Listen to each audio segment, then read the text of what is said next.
There might only be one season of Netflix's Shadow and Bone so far, but there are already quite a few differences between the TV show and the books. What are these differences, and how big are they? Today, we're going to take a deep dive and examine all the differences between the Netflix series and the books of Shadow and Bone. Alina and Mal were assigned together randomly at the crossing. In the show, the units who come together to cross the Shadow Fold are selected randomly, and just have to deal with being put together. They don't get to choose at all, and Mal and Alina wind up getting stuck on the same crossing, which ends up being perfect for two childhood friends. However, this is not the same in the books. In the original material, Alina and Mal already know they are going to make the crossing together because they journeyed all the way to the dry dock together. Then, after they arrive, they make the crossing. They were always going to be together at the crossing, so it wasn't a big deal. It's not obvious as to why exactly they changed this, as it does not have a lot of implication on the plot as a whole. The story between Nina and Matthias. In the books,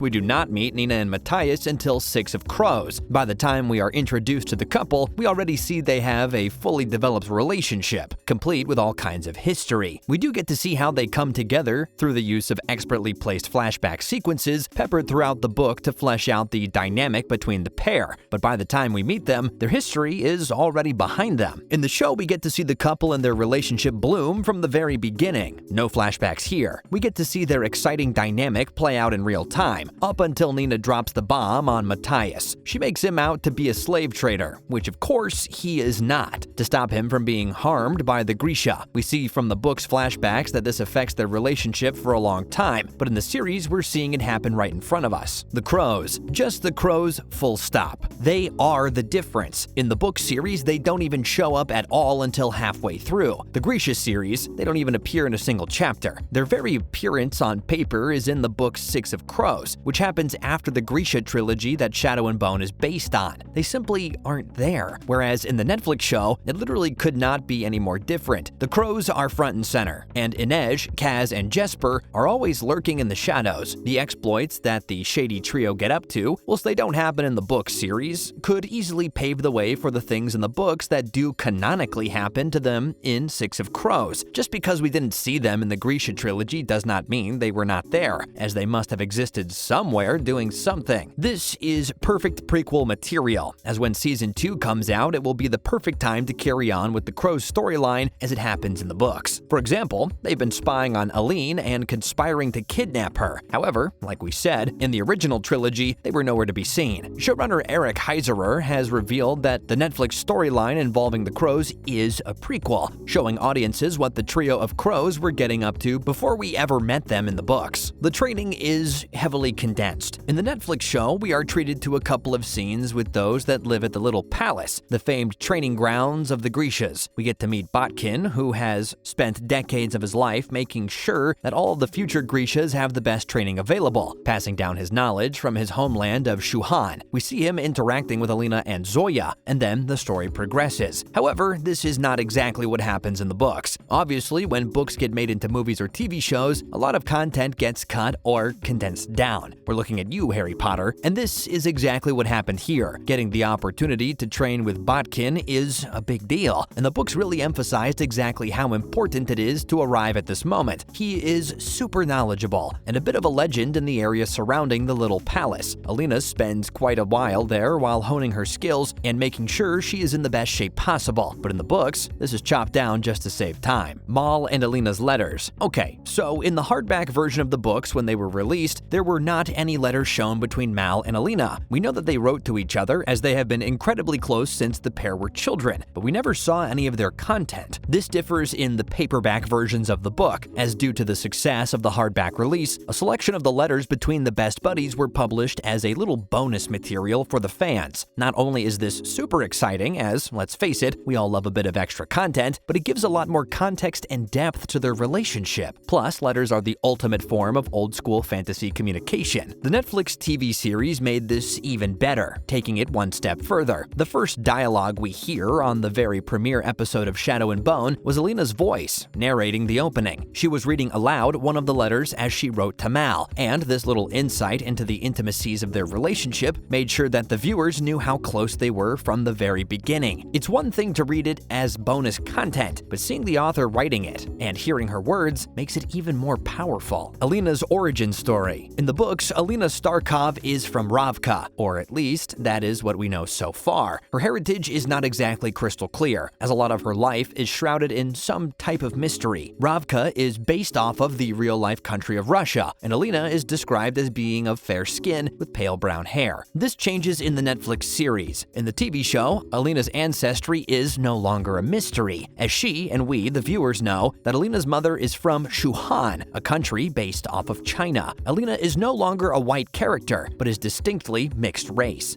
and has all the diverse experiences that come with it. The regions of Ravka and Shuhan are at conflict with one another, so Alina feels like wherever she goes, she does not quite fit in. This is something that Jessie May Lee talks about as being an experience she can draw from in real life, as she is mixed race herself. The actress revealed, "I think lots of mixed race people understand that you never really feel like you belong anywhere, and that can really affect you and how you interact with people. So I could take that and give it to Alina. You know, she's told every day that she looks like the enemy and she's never really accepted, and that's going to affect who you are as a person." Making Alina half Shuhan has definitely given her another dynamic to her character, as she now has a lot more personality invested in the international conflict. Alina and Mal's relationship. So, in the books, Alina and Mal are definitely more than just childhood friends. It is obvious from the get-go that Alina is seriously into Mal. She's obviously in love with him. Not only is Alina in love with her best friend, but he loves her too. It takes him a little while to admit it though, but he gets there in the end. The two share multiple very special moments, and he even goes through feelings of jealousy when Alina grows closer to the Darkling. There is one scene when things come to a head, and the pair end up experiencing their first kiss together. It's pretty special. This is not quite the same in the Netflix series. There is obviously only one season so far, so there hasn't been as much time to develop the relationship to the extent as in the books. In the TV show, the pair are good childhood friends, like in the books, although it seems as though that is all they are. There's not been a single hint of romance so far, despite the heavy implications in the book source material. There will be a season 2 of Shadow and Bone, so there is a chance that the relationship will blossom into something beyond friendship. We'll just have to wait and see what the writers have in store. We're betting that there's going to be some very slow-burning romance, as their relationship slowly changes from friends into something more. Thanks for watching today, guys. What differences between the books and the Netflix series did you spot? See you next time.